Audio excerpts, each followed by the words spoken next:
Good morning everyone.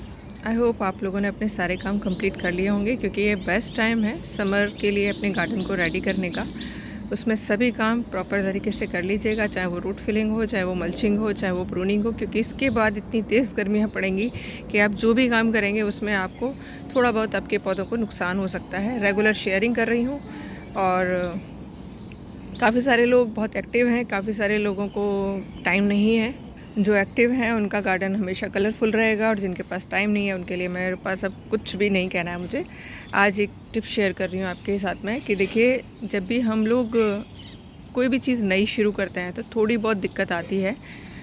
मेरे पास एक challenge था टेरेस गार्डनिंग का, क्योंकि मुझे बिल्कुल एक्सपीरियंस नहीं था।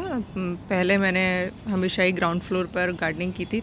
गार्डनिंग मेरी तब भी बहुत अच्छी थी क्योंकि मैं सिर्फ वर्मी कंपोस्ट यूज़ करती थी, लेकिन जब टेरेस पर गार्डनिंग शुरू की तो पहला वीडियो देखिएगा कितने से पौधे थे।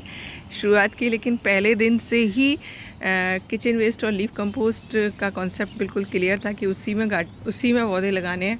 और उसका रिज़ल्ट आज ये है कि मुझे पता नहीं है क्वांटिटी में कि कितने मेरे पास पौधे हैं, कभी गिने नहीं मैंने सच, लेकिन आज जितने भी हैं उन पर बहुत अच्छे से फ्लावरिंग हो रही है, बहुत ही बढ़िया तरीके से। और सब्जियां भी भगवान की कृपा से मुझे ठीक ठाक मिल जाती हैं। मॉर्निंग ग्लोरी वापस फॉर्म में आ चुकी है सर्दियां जाने के बाद में। और देखिए, एक मैं डेली ही दिखा रही हूँ आपको, एक एक पौधे पर कितने कितने फूल खिल रहे हैं। पिंक सबसे पहले एक्टिव हुई है, बाकी सारे अभी पौधे क्योंकि मैंने बाद में बोए थे तो सबके सैपलिंग तैयार हो रही हैं, निकल रहे हैं। कई लोगों की क्वेरी है कि मैम हम सब्जियां तो उगा रहे हैं लेकिन उन पर फल नहीं बन रहे हैं, फूल आते हैं और झड़ जाते हैं।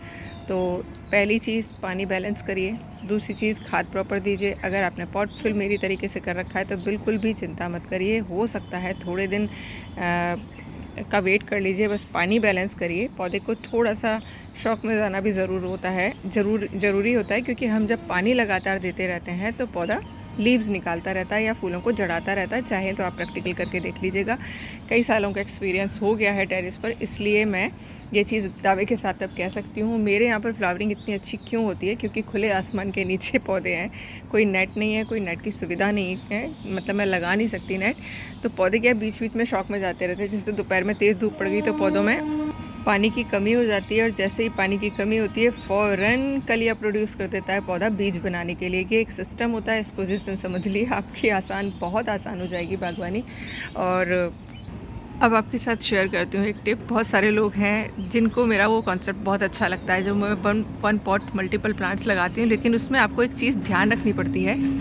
ये मेरा एक पॉट है जिसके अंदर देखिए कॉलियस की कटिंग लगाई थी मैंने एक छोटी सी, और आपको पता है कि ये कितना ज़बरदस्त तरीके से जल्दी से बढ़ जाता है। इसके अंदर लगा हुआ था ये अडेनियम, और एक लगा हुआ था मेरा सहतूत का पौधा, सॉरी फालसे का, जो मैंने बीज से उगाया था। अब एक चीज़ देखिए, ये सर्दियों में डोरमेंसी में था, ये सर्दियों में डोरमेंसी में था, तो अपनी जो ग्रोथ को रोक के बैठा था। लेकिन ये तो आपको पता ही है, बढ़ते ही रहते हैं साहब। तो इन्होंने देखिए ग्रोथ ऊपर तक ले लिया और ये बढ़ता ही जाएगा। इसका असर क्या होगा, सारा का सारा भोजन ये ले जाएगा। अडेनियम की ग्रोथ थोड़ी स्लो होगी और ये तो बेचारे छोटू महाराज ही रह गए। तो अब मुझे क्या करना पड़ेगा, कॉलियस को हटाना पड़ेगा। और एक ये गुलाब की कटिंग लगाई थी जिसमें एक बार फ्लावरिंग हो गई है, लेकिन ये भी देखिए ग्रोथ को रोक के बैठा है। रीज़न यही है कि इस पौधे ने पूरी की पूरी ताकत ले ली है, पूरा भोजन ले लिया है। तो हम लोगों को जब हम एक ही पॉट में मल्टीपल प्लांट्स लगा रहे होते हैं तो इस चीज़ को बहुत ज़बरदस्त तरीके से बैलेंस करना पड़ता है कि किस पौधे को लगाना है, कौन सा पौधा ग्रोथ दूसरे पौधों की रोक सकता है। इसीलिए मैं बार बार आप लोगों को बोलती हूँ कि जब चूज़ करें ना तो थोड़ा सा दिमाग लगा कर करिएगा, नहीं तो मेन प्लांट तो बिल्कुल छोटा रह जाएगा और जो दूसरा पौधा लगाया है वो पूरी की पूरी ग्रोथ ले जाएगा। एक और एग्जांपल दे देती हूँ इसका। ये मेरा तेज पत्ता का पौधा है, इसके अंदर मैंने कुछ कटिंग लगाई थी और कुछ बीज डाले थे। तो ये आपको पता है, मैं त्योहारों पर जो भी मालाएं आती हैं उनके बीज डाल देती हूँ। तो देखिए ये गेंदा उगाया है और ये बढ़िया वाला गेंदा है जो फुल खिलेगा। और इसकी ग्रोथ देख लीजिए आप, इसकी ग्रोथ एकदम रुक गई है। तो मुझे इस गेंदे के पौधे को यहाँ से हटाना पड़ेगा, क्योंकि पॉट है छोटा। अगर पॉट बड़ा होता तब कोई दिक्कत नहीं थी, लेकिन पॉट है छोटा। तो इसको प्रॉपर ग्रोथ के लिए भोजन बहुत ज़रूरी है, क्योंकि इसके अंदर ये 4 o'clock का पौधा भी उगाया है। तो इस चीज़ का भी थोड़ा ध्यान रख लिया करिए। और परसों मैंने शेयर किया था कि पता नहीं मॉर्निंग ग्लोरी के पत्ते कौन खा रहा है, छोटी छोटी सैपलिंग्स भी खा ली थी। आपके यहाँ भी खा रहे होंगे कुछ कुछ जीव। तो ये छोटी छोटी सी मॉथ जो होती है ना, रात के टाइम उड़ती हैं और वो अपनी एग लेइंग कर जाती हैं इनके ऊपर। तो उनके छोटे छोटे से लार्वा होते हैं जो कि ईजिली नज़र नहीं आते हैं। मुझे पता कैसे चला, मैं एक छोटे से पॉलीथीन में मेरे 2 मॉर्निंग ग्लोरी के बीज उगे हुए थे, उनको मैं नीचे ले गई अपने फ्लैट में और मैंने रात को उनको चेक किया तो एक छोटी सी लट जो है उसको खा रही थी। और प्रॉब्लम ये है कि ये पत्ते ही नहीं, ये छोटी छोटी जो कलियां आ रही होती हैं ना, उसको भी खा जाती हैं। तो अगर आपके यहाँ बहुत सारे पौधे हैं तो खाने दीजिए, कोई दिक्कत नहीं है। और अगर आपके पास 1-2 ही पौधे हैं जिनकी छोटी छोटी सैपलिंग है तो आप उन्हें हटा कर कहीं सेफ जगह पर रख दीजिएगा। क्योंकि मेरे पास वाइट अपराजित ये मॉर्निंग ग्लोरी काफ़ी सारी है तो मुझे कोई दिक्कत नहीं है, बट फिर भी आप लोग अपने हिसाब से देख लीजिएगा। और जिन लोगों ने भी ये जाफरी के बीज डाले होंगे शिवरात्रि पर लाकर मालाएं डाली होंगी, उनके यहाँ इतने पौधे निकल रहे होंगे कि आप सोच में पड़ जाओगे कि इतने पौधों का हम करें क्या।